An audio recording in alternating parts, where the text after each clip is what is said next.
As many of you know, over the last few months I've been thinking hard about my plans for 2008. Running for the presidency is a profound decision. A decision no one should make on the basis of media hype or personal ambition alone. And so before I committed myself and my family to this race, I wanted to be sure that this was right for us, and more importantly, right for the country. I certainly didn't expect to find myself in this position a year ago. But as I've spoken to many of you in my travels across the states these past months, as I've read your emails and read your letters, I've been struck by how hungry we all are for a different kind of politics.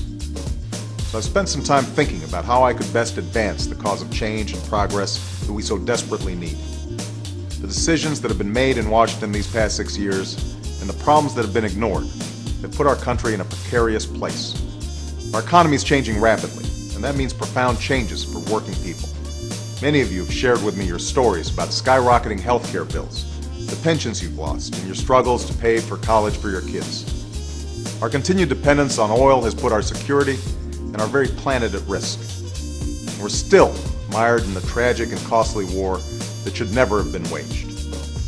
But challenging as they are, it's not the magnitude of our problems that concerns me the most.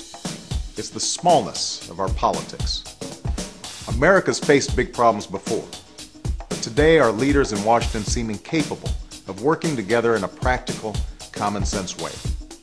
Politics has become so bitter and partisan, so gummed up by money and influence, that we can't tackle the big problems that demand solutions. And that's what we have to change first. We have to change our politics and come together around our common interests and concerns as Americans. This won't happen by itself. The change in our politics can only come from you, from people across our country who believe there's a better way and are willing to work for it. Years ago, as a community organizer in Chicago, I learned that meaningful change always begins at the grassroots, and that engaged citizens working together can accomplish extraordinary things.